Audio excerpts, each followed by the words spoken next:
Hi, welcome to Vanished Voices, The Overlooked. We're your hosts. I'm Jenna. And I'm Shannon. How are you today? I'm good. Good. Feeling very purple today. You are, but I like the spooky season. Yes, and I got to get my Halloween on. Yes. Starting now. My house is all decorated. Oh, I'm excited to see it tonight. Yes, you will see it when you It's my favorite. drop off the daughter. Yes. I like the bracelets too. Thank you. Mm-hmm. What are they? Various crystals. Okay. There's some amethyst in there. They're very pretty. Thank you. I was researching various cases and I came across this one from Alaska, which I had not heard before. It just pulled at my heart again. They all do, but I knew we needed to cover it. Should we get going? Absolutely. All right. On a cold August night in 2003, a young woman walked through the streets of Nome, Alaska, and vanished. Her name was Sonya Ivanoff. She was 19, Inupiaq, and the fourth of 6 children. She grew up in a tiny village of Ambler on the Kabuk River, a place where the summers are short and everybody knows everybody. The Inupiaq way of life shaped her. Hunting, family, community.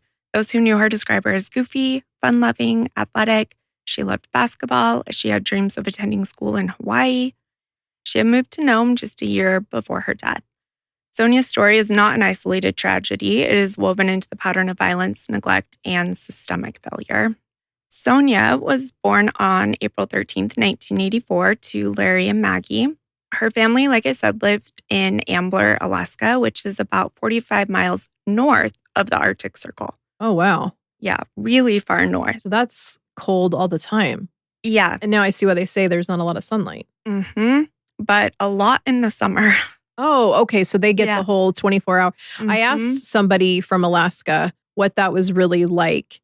And they said, what, like with the daylight, the 24 hours of daylight, you can still tell when it's like true daylight and when it's night daylight because it's just a little bit, it's dimmer.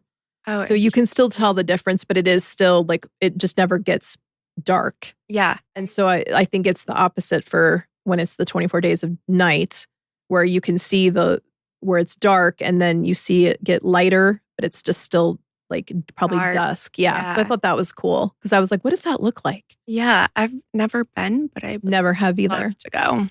Ambler is about 400 miles north of Anchorage, and you can't get to Anchorage from either Ambler or the city she moved to, Nome. You have to take a flight. Oh, wow. I was trying to find how far they were. Yeah, no, I feel like I've heard of Nome, but I have not heard of Ambler. So Nome is about 145 miles south. Okay. Like southwest of Ambler. Pretty far out there. It's over 300 miles away from Anchorage. Ambler only has about 300 residents. Oh, wow. That's small. It is. And in fact, today it's more like 210. Wow. So the 300 was back in 2003. So when we say that everyone knew everybody, that is next level of knowing everyone. She had a big family. She was close to her parents and all of her extended family. Friends remember her infectious laugh, her love of basketball, and the hardworking student that she was, often on the honor roll. She was 5'11" and excelled on her high school basketball team. Her family remembers her as goofy, always willing to help others. Former Alaska State Trooper Eric Burrows, who later investigated her murder, recalled that she was well known in Nome, the city she moved to, as well as, quote, a good basketball player, and she was well liked. So Sonya, like I mentioned, was Inupiaq, one of the Indigenous peoples of Alaska. The word Inupiaq means real people or genuine people. They live mostly in the northern and northwest parts of Alaska, these coastal villages that stretch along the Arctic Ocean and inland communities like Ambler, where Sonya grew up.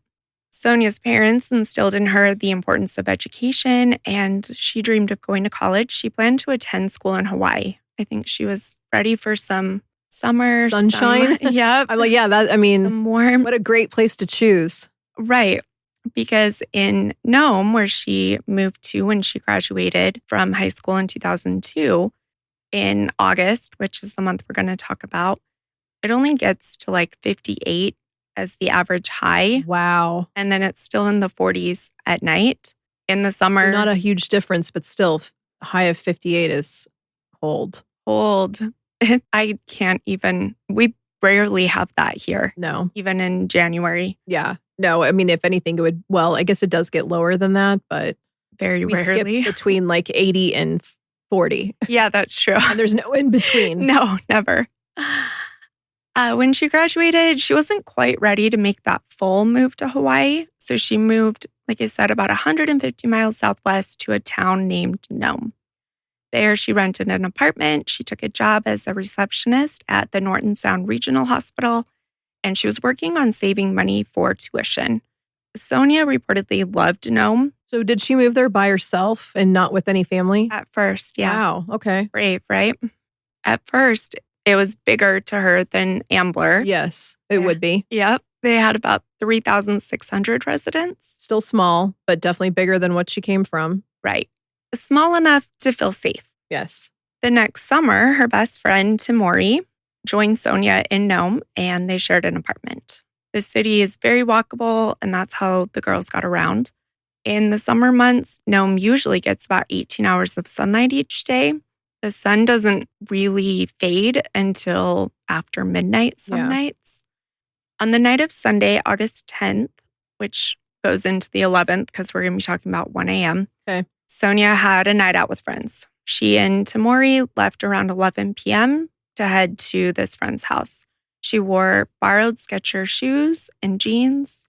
Sonya and Tamari frequently shared clothes, just like sisters.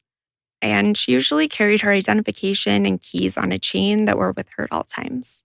At the friend's house, they played board games. They had some drinking, although her friends reported that Sonya only had one beer the whole time. At around 1 a.m., they left. Tamari was needing to go to sleep. She had to get up early the next morning to work. And I'm not exactly sure why she was spending the night at a different friend's house and not at their apartment.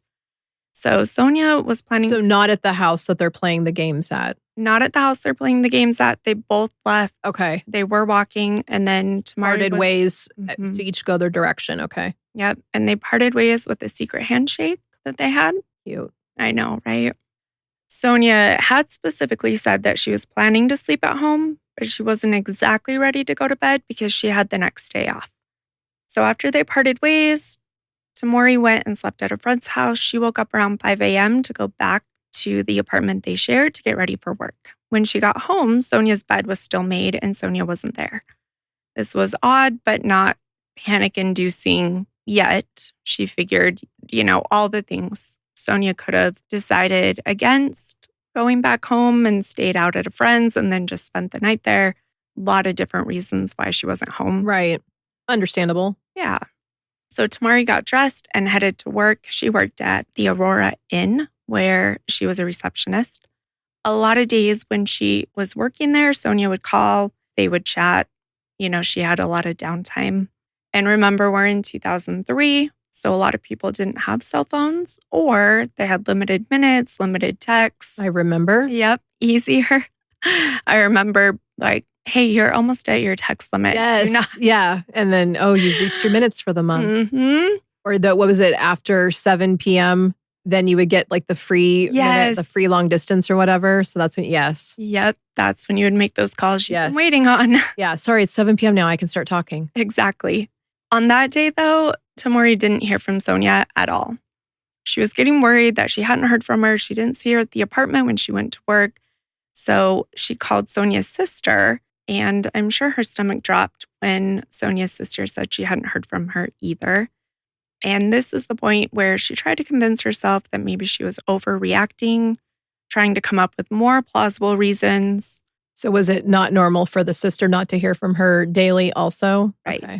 On Tuesday, so we're talking Sunday, around 1 a.m. they part ways. We have all day Monday. Tuesday morning came, still no sign of Sonya, no contact. Tamori's in panic mode. She goes to the inn where she's working. She called several of their shared friends to find out if Sonya was staying there, hanging out, if they knew where she was. No luck. After work on Tuesday, she headed to the Nome police station to report her friend missing. They didn't take Sonya missing seriously, and they told Tamori she was probably just partying. Yep. I love how everyone just says you're partying for, 48 hours straight. Right, because it's not even Monday morning where it's only been a few hours. She waited until Tuesday evening. Right. In this small coastal city of only about 3,600, a missing young woman should have been big news, but this initial response is lethargic and it feels shaped by assumptions about Indigenous women. Sonya had actually been scheduled to work on Tuesday afternoon and didn't show for work. On Wednesday morning, her employer was worried about her too. It was just completely out of character. She'd never missed work, and especially without even notifying them. So you just caught me with your comment about assumptions about Indigenous women. So is there bias that Indigenous women are partiers or like in your research? That is the feeling that I get. Okay. The police bias seems intrinsic. And as I was searching different, Reddit threads or things like that to find out information about different cases, it seems like the police bias is very real in Alaska. On Wednesday, when her boss called, it did prompt authorities to search for her. So I'm not sure if it was just Tamori being younger, being emotional. Interesting that the employer can call and they take that report seriously over the roommate. Yeah, I didn't love that. Yeah. But I was glad that something got them. Right. Like this seems okay, a little bit quicker than other cases that we've talked about. Yeah, but still. The police department reached out to the local fire station to assist with this search. They launched search and rescue boats because there's a lot of water surrounding the town of Nome. Locals helped search, friends and others in the community who didn't know her, but a missing girl in their community was a big deal to them, despite how the police took the report in the first place. On the evening of August 13th, the search was in full swing. Friends, family, volunteers. There was even a pilot flying over nearby tundras. That evening, John Larson, a volunteer firefighter, was driving around the back roads of Nome, assisting in the search. He spotted some fresh, muddy tire marks just outside of town. Driving slowly, he discovered Sonya's nude body in the brush, only about 5 feet off the road. It was near a gravel pit on the road to Gold Dredge 5. Not wanting to disturb the scene, he rushed back to the police department, met with an officer who then went with him back to the spot where he found the body. He didn't know exactly if it was Sonya or not, so the police went back. I mean, they were going to anyways, but right. You know what I mean? Yeah. Sonya was found with just one sock on her left foot, no other clothing. This area is home to a lot of wildlife, and the weather's still pretty unpredictable, even in the summer months. They knew they had to act quickly. 2 officers stayed at the crime scene to keep it secure, Officer Owens and Officer Taylor. The department called in the Alaska Bureau of Investigation to assist with the crime scene, but they're located in Anchorage. And like we mentioned, you can't just drive from Anchorage to Nome. Right. Oh, that's right. They had to catch a flight. Yep, it's about an hour and a half flight. Okay. But I'm liking that local authorities immediately called the FBI in. Yeah. And they responded. Me too. Okay. That's a little bit more positive than what we're used to. Well, hang on. Am I jumping ahead? I mean, the response so far is more positive, for sure. The Alaska Bureau of Investigations did get to the scene the next morning. On Wednesday night, after she was found, other officers traveled to tell Sonya's family the heartbreaking news. The next day, when the ABI got there, they secured the scene with tarps, laying them all over the surrounding trails to protect any potential evidence. They had also brought a criminologist with them, Carrie Cathart. Did they know at this point it was for sure Sonya? Mm-hmm. Okay. Yep. I think just by physical description. Okay.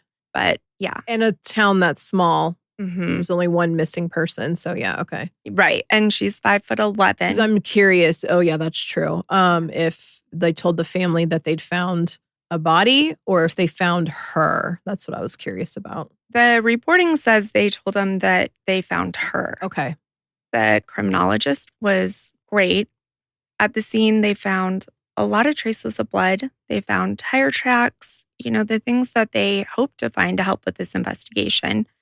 Carrie even found a tiny blue paint spot on a branch nearby, which they determined was possibly from a vehicle that was there when Sonya was left.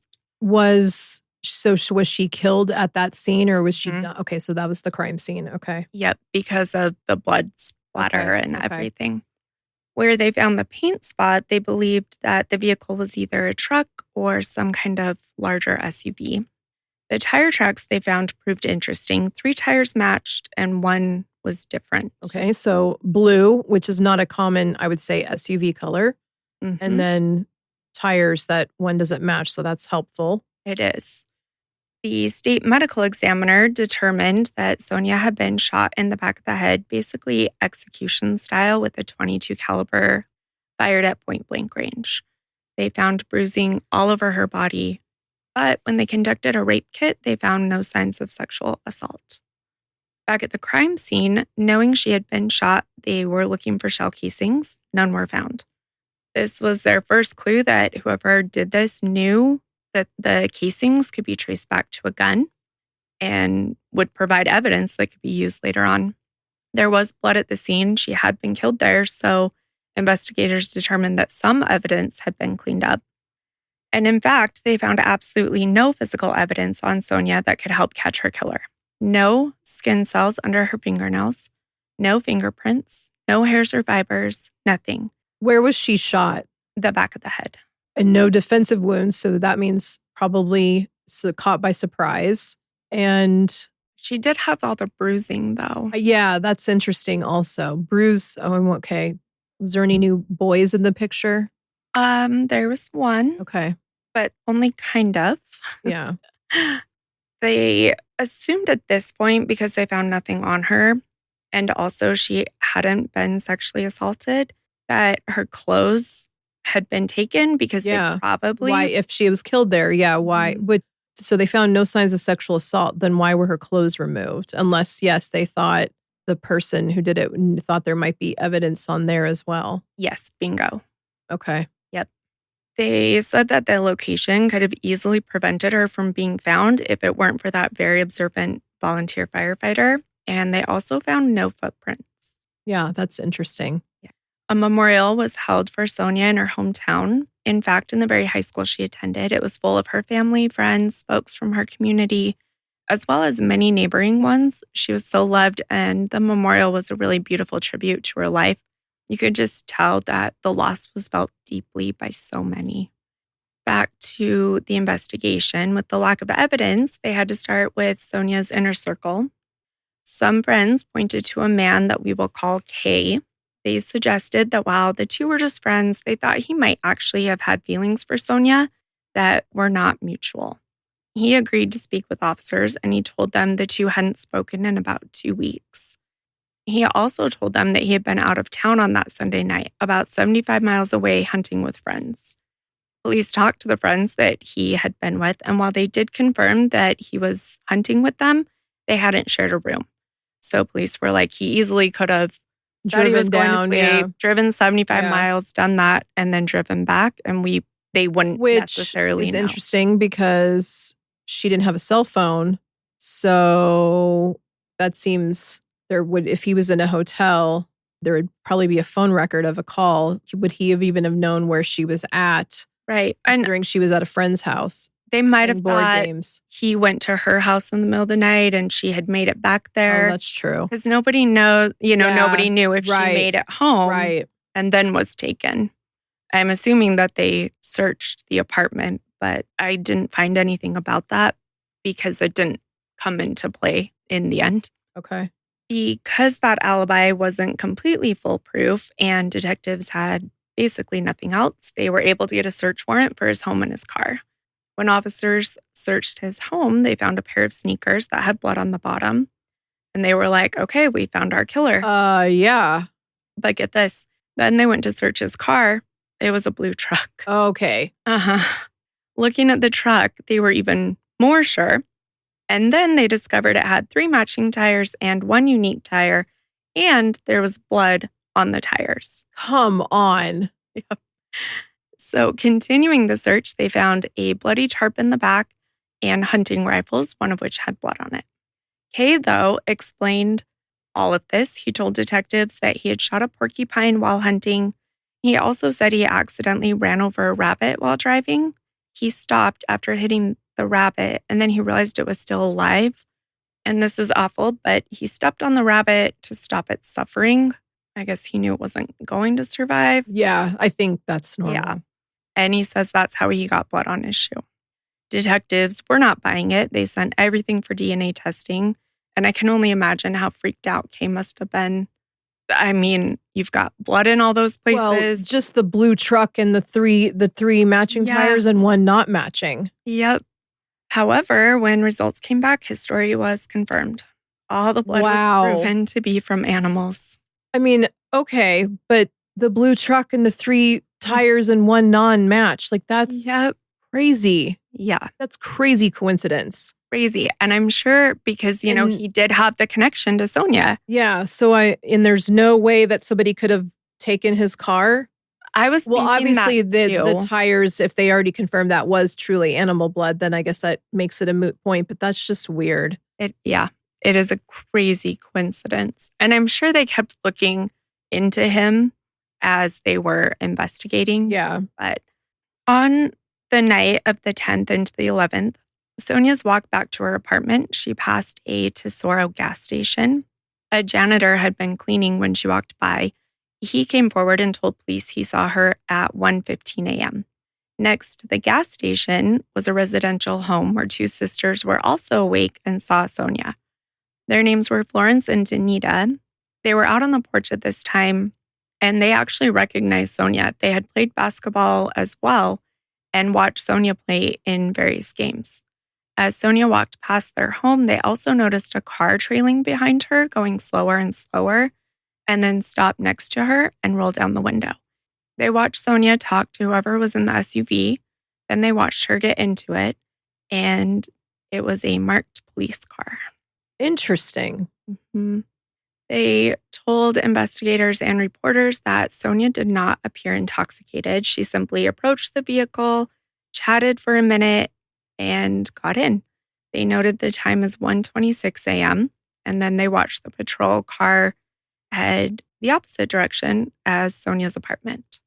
When the 2 heard that Sonya was missing, they reported what they had seen immediately, but curiously, the tip was lost and not investigated for weeks on end. The police department at the time owned 3 white Ford Expeditions. 2 of the Ford Expeditions were older models, and one of them was a newer model. On the night Sonya was murdered, there were just 2 officers on duty that night. That means that 2 of the 3 cars were being used, one of the older ones and the newer one.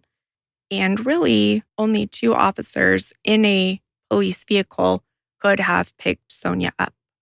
The 2 officers patrolling Nome that night were Officer Pescoya and Officer Owens. Did either of their vehicles have 3 matching tires and one not matching? Yeah, one of them did. Oh. And I'm guessing the blue was from police. Right, the letters. Yep.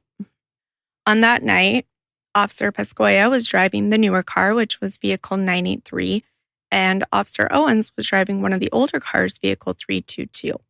Both officers were responding to a domestic violence call from 12 a.m. to 1 a.m. After leaving the scene, they temporarily parted ways.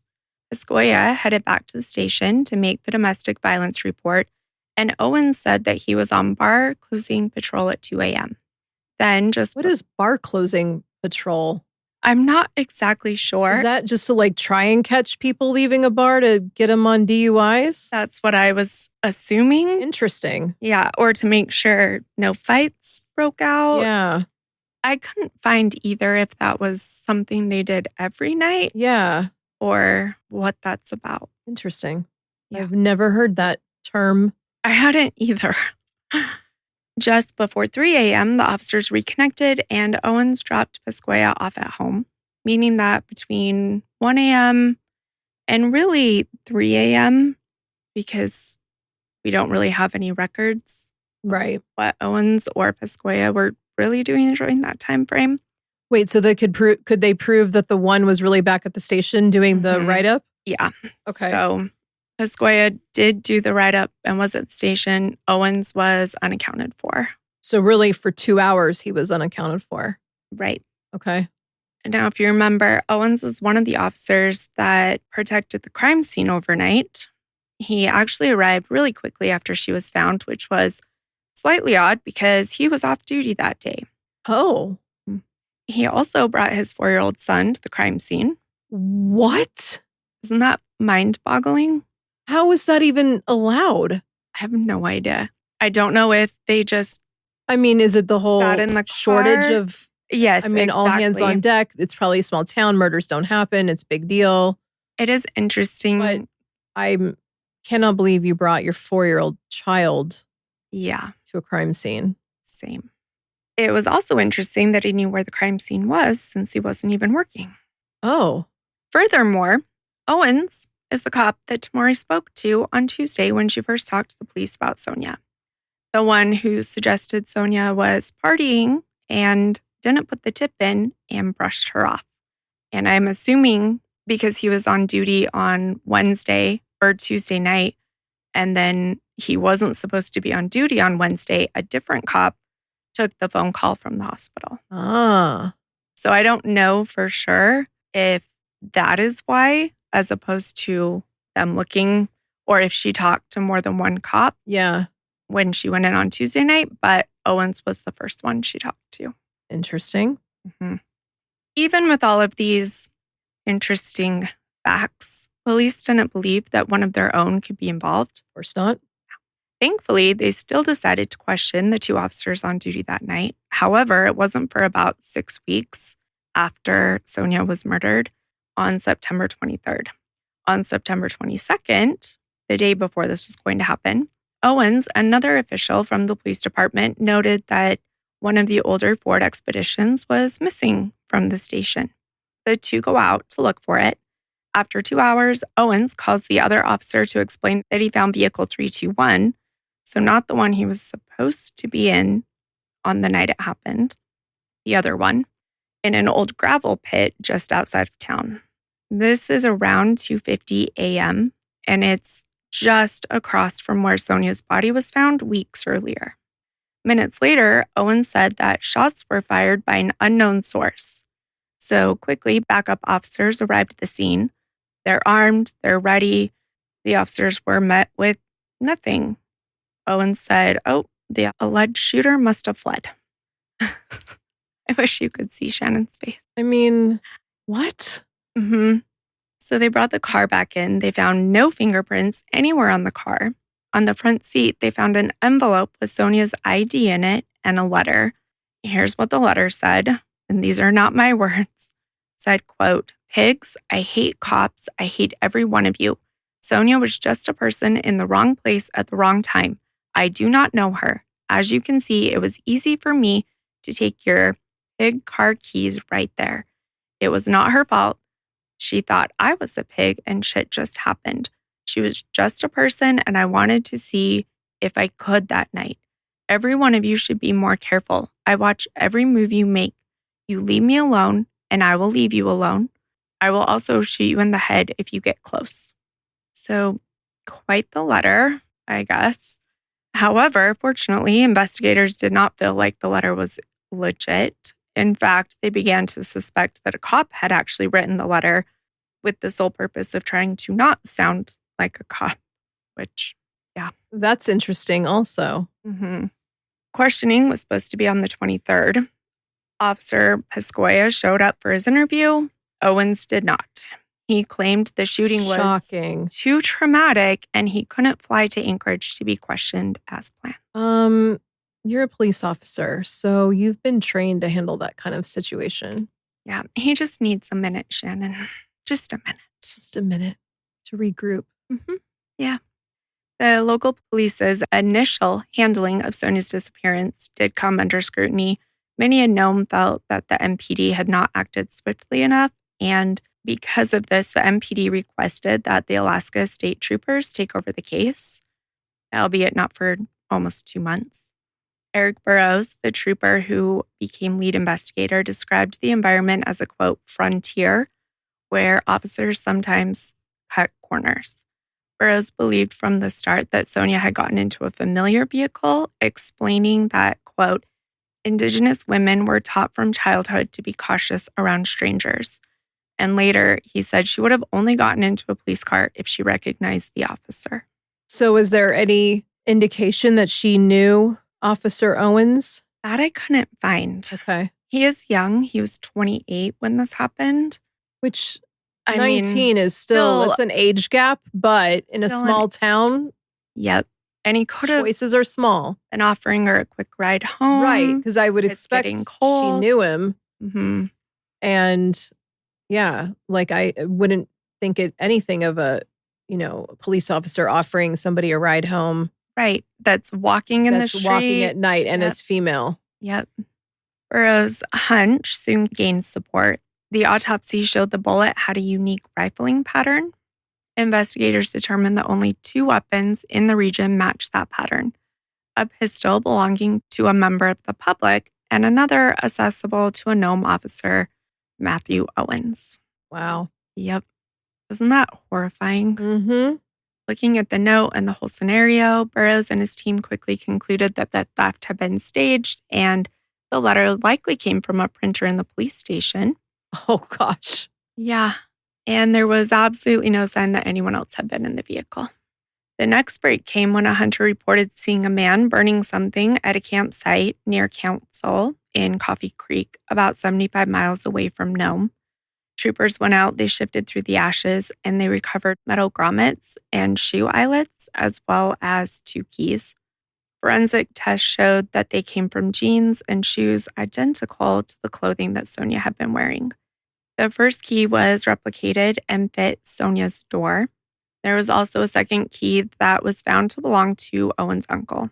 I mean, for a police officer, he's not very smart. I know. He tried to cover up a lot of things, but he did miss. No, it's just making everything worse. Yep.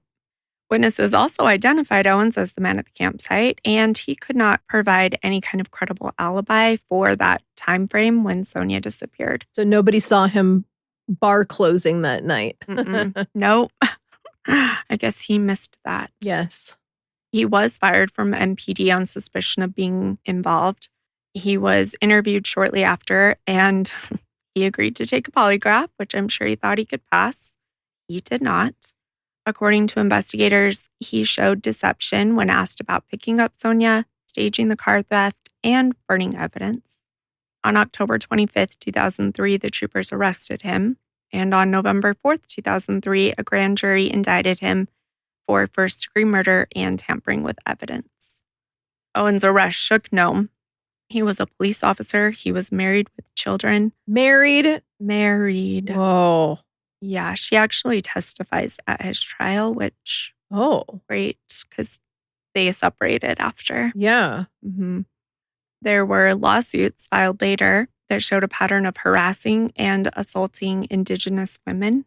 After his arrest, many women came forward with stories about being stalked or pressured by him. The city paid around $750,000 to settle those lawsuits because they also alleged that officials knew Owens was dangerous but failed to act. Wow. Mm-hmm.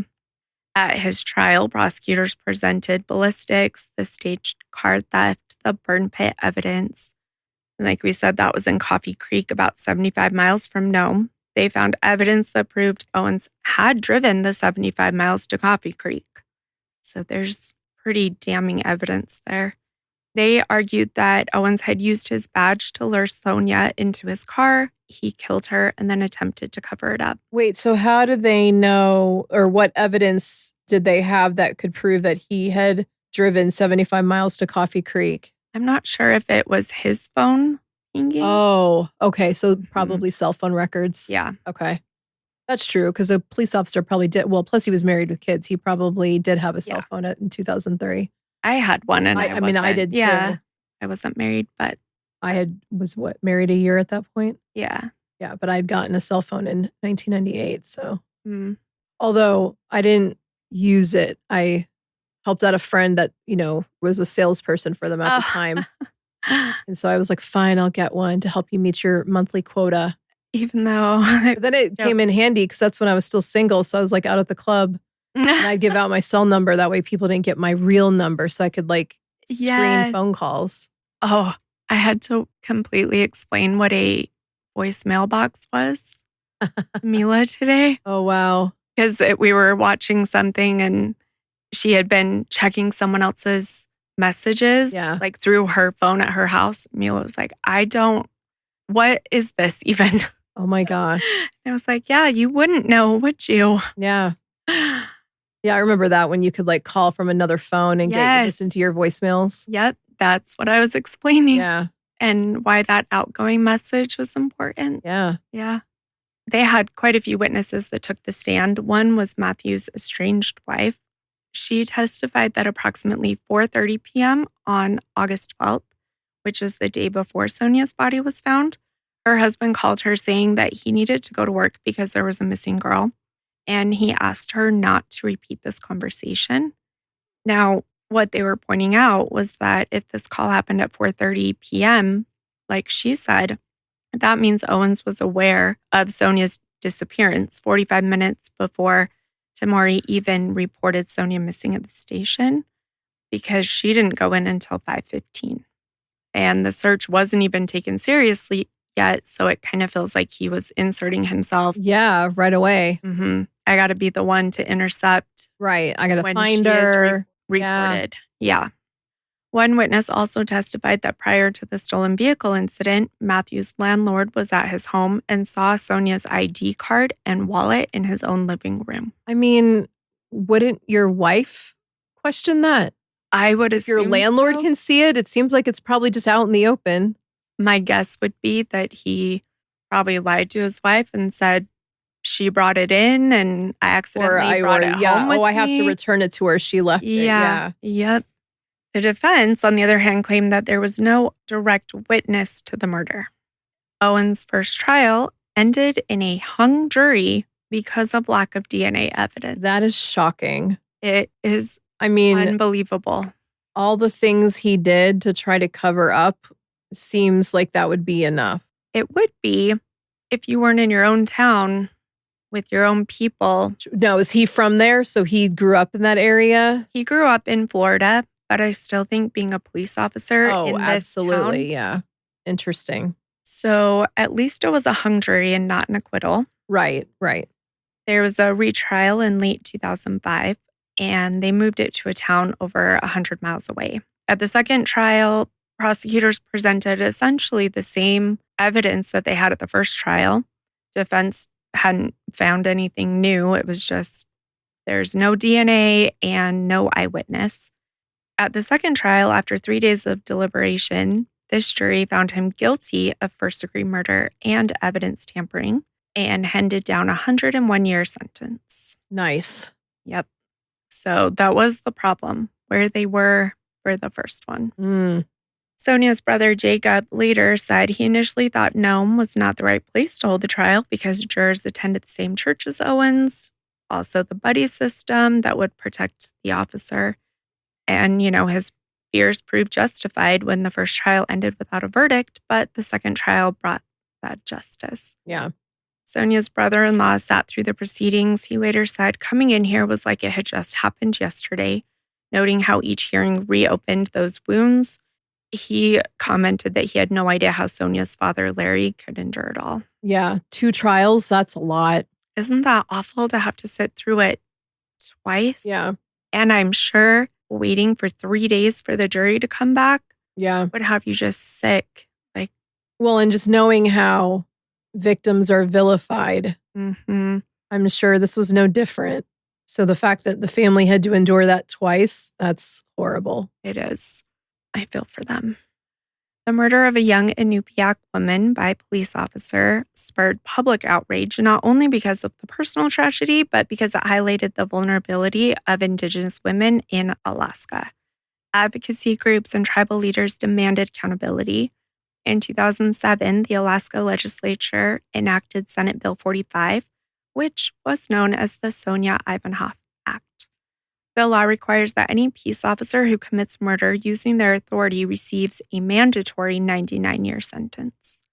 Former Governor Sarah Palin invoked Sonia's name at the Alaska Federation of Natives Convention, stating that the law honors the young woman killed by a Nome officer and ensures that every citizen is treated fairly and with respect. The legislation signaled a commitment to holding law enforcement officers accountable and address the perception that police could act without impunity. Sonya's murder occurred in a state with some of the highest rates of violence against Indigenous women in the United States. According to a 2024 study by the Urban Indian Health Institute, 506 cases of missing or murdered Indigenous women and girls were identified across 71 U.S. cities, and 80% of those cases occurred since 2000. In this particular one, Alaska had the fourth highest number of cases. Which is crazy because Alaska's not that populated. Yes, and so when we talk about per capita, they are first or second, fighting with Oklahoma, depending on the year. And we're also showing just such a small number. I've seen studies that say 80% of cases are not even entered into the system. Oh, so it's not even accurate data. Right. But it's not accurate across the board. How inaccurate it is also difficult to tell state by state. Yeah. We have a lot of the same things in this case as we do in others. We have crimes that occur across a patchwork of tribal, state, and federal jurisdictions. So we get gaps in investigations. And, specifically with this one, even though police jumped in and started pretty quick compared to most cases that I've researched, they're being hindered from the inside. Yeah. So even when we do get in and we have one agency... Well, especially this one when it ended up being a law enforcement officer. Yeah. Many villages lack permanent police. A lot of times state troopers respond to calls, but the remote distance means hours or days can pass before help arrives, especially if they're one of the further out and you can't get there directly. Yeah. Which, did he ever admit it or explain why? From what I read at trial, he just sat there staring at the charging documents, like with his head down or whatever notes were in front of him, not even making eye contact. Okay. He did take the stand to say that he did not do it. So far, I don't think he's ever said that he did it. Okay. Lisa Iliana, an advocate for Alaska Native Women's Resource Center, has highlighted the need for better policies and cultural competency training.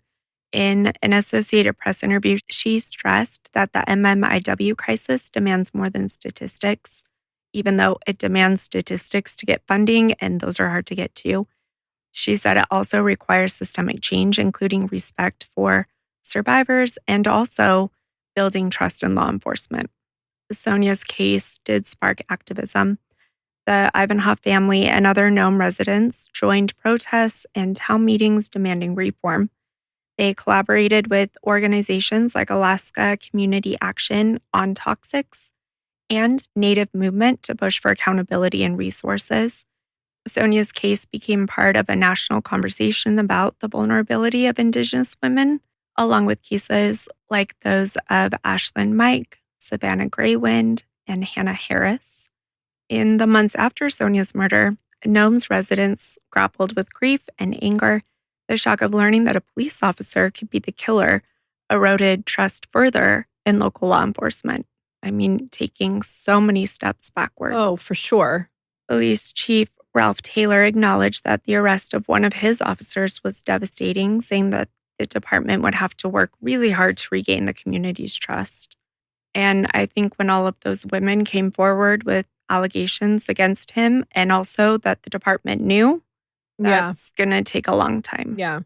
The city's response included internal reviews and an agreement with the Civil Rights Division of the U.S. Department of Justice to improve the handling of sexual assault cases. The Nome City Council held public hearings, and citizens testified about experiences of being ignored and mistreated by police. Passage of Sonya's act was more than symbolic. It did establish that mandatory sentence for police officers. While Alaska already had severe penalties for murder, the act ensured that officers could not receive leniency. Some critics argued that mandatory minimums limit judicial discretion, but supporters saw it as necessary to deter abuses of power. I mean, I think this one's kind of obvious. Yeah, agreed. To her family, Sonya is not defined by the manner of her death. She's remembered as a daughter who loved to pick berries, a sister who teased her brothers, and a young woman who planned to study medicine or go into education. Her brother-in-law spoke at length about the pain of returning to court for those hearings. He said, despite the sorrow, he emphasized that speaking out was necessary to honor her memory and to protect others. Her case has been used in training sessions for police and prosecutors about evidence collection and community relations. The Alaska Department of Public Safety introduced policies to improve responses to missing person reports, particularly those involving Alaska Native women. Cultural competency training has been expanded, though advocates argue that it is still insufficient. Oh, yeah, considering Native Alaskans are still fourth. Yeah, or first or second, depending on which statistics you're going by. Yeah, that's woefully inadequate.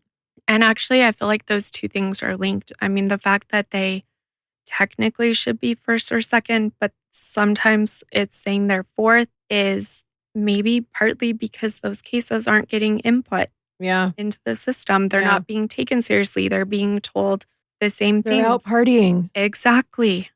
Wow, like a lot of women party. That's all we do, right? Right? I guess every day. And if we're missing for 4 days, that's just we're on a just binge. Having fun. Yeah. Isn't that it's just disgusting. It's just gross. Yeah. It is. It's so gross. Man.